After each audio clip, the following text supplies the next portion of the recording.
کیا آپ نے کبھی ایسے انسان کو دیکھا ہے جسے لوگ برا کہتے رہے مگر دراصل وہ دوسروں کے گناہوں کا بوجھ ہلکا کرنے کے لیے اپنی زندگی قربان کرتا ہو؟ سلطان مراد عثمانی خلافت کے مشہور اور عادل حکمرانوں میں سے تھے۔ ان کی ایک عجیب مگر نہایت شاندار عادت تھی، وہ اکثر رات کے وقت اپنا بھیس بدل کر شہر کی گلیوں اور بستیوں میں نکل جایا کرتے تھے تاکہ اپنی رعایا کی حالت زندگی کو قریب سے دیکھ سکیں۔ یہی عادت ان کے عدل اور انصاف کی بنیاد بنی۔ ایک رات انہوں نے اپنے سیکیورٹی انچارج کو کہا، چلو کچھ وقت عوام کے درمیان گزارتے ہیں، دیکھیں شہر کے حالات کیسے ہیں۔ وہ دونوں خاموش گلیوں سے گزرتے ہوئے شہر کے ایک کونے میں پہنچے۔ وہاں اچانک انہوں نے ایک آدمی کو زمین پر گرا ہوا دیکھا۔ سلطان نے قریب جا کر ہلایا تو معلوم ہوا کہ وہ آدمی مر چکا ہے۔ حیرت کی بات یہ تھی کہ لوگ اس کے پاس سے گزرتے جا رہے تھے لیکن کسی نے بھی اس کے قریب جانا گوارا نہ کیا۔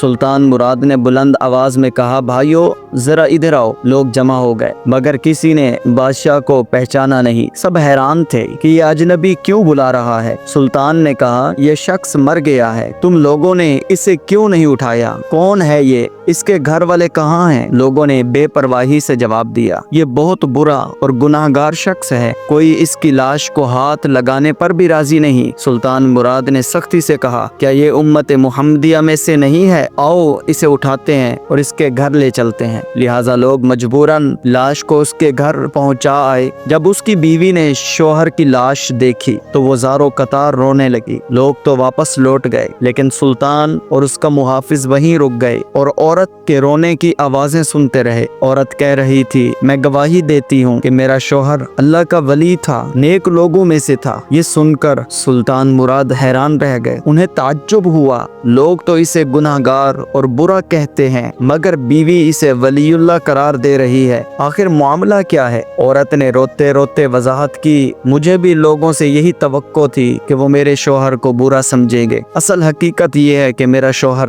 ہر روز شراب کھانے جاتا، جتنی زیادہ شراب خرید سکتا خریدتا اور گھر لا کر گڑھوں میں بہا دیتا۔ وہ کہتا تھا، چلو کچھ تو مسلمانوں کے گناہوں کا بوجھ کم ہو جائے۔ اسی طرح رات کو ایک بری عورت کے پاس جاتا، اسے ایک رات کی اجرت دے دیتا اور کہتا کہ دروازہ بند کر لو تاکہ کوئی جوان مسلمان تیری طرف نہ آئے۔ جب واپس آتا تو خوش ہو کر کہتا، الحمدللہ آج میں نے ایک عورت اور نوجوان مسلمانوں کے گناہوں کا بوجھ ہلکا کر دیا ہے۔ سلطان مراد کی آنکھوں سے آنسو بہنے لگے۔ عورت نے مزید کہا، میں اکثر اسے کہتی تھی، یاد رکھو جس دن تم مر گئے لوگ تمہیں نہ غسل دیں گے، نہ جنازہ پڑھیں گے، نہ دفنائیں گے، مگر وہ مسکرا کر کہتا، غم نہ کرو، میرا جنازہ وقت کا بادشاہ علماء اولیاء پڑھیں گے۔ یہ سن کر سلطان مراد بے اختیار رو پڑے اور کہا، میں سلطان مراد ہوں، کل ہم خود اسے غسل دیں گے، ہم اس کا جنازہ پڑھیں گے اور تدفین بھی کریں گے۔ لہٰذا دوسرے دن واقعی وہی ہوا، اس شخص کا جنازہ بادشاہ، علماء، اولیاء اور بے شمار عوام نے پڑھا۔ جو شخص کل تک گناہگار سمجھا جاتا تھا آج سب اس کی نیک نیتی اور خفیہ عبادت کے سامنے جھک گئے۔ یہ واقعہ ہمیں یہ سکھاتا ہے، کسی کو اس کے ظاہر پر مت پرکھو۔ ہم انسانوں کو صرف اوپر سے دیکھتے ہیں اور فیصلہ صادر کر دیتے ہیں لیکن دلوں کا حال صرف اللہ تعالیٰ جانتا ہے۔ ممکن ہے جو شخص ہمیں برا لگتا ہے وہ اللہ تعالیٰ کے ہاں مقبول ہو اور جسے ہم نیک سمجھتے ہیں وہ حقیقت میں بد ہو۔ لہٰذا ہمیں دوسروں کی برائی کرنے یا ان پر حکم لگانے کی بجائے اپنی اصلاح کرنی چاہیے۔ یاد رکھیں، اللہ تعالیٰ دلوں کے راز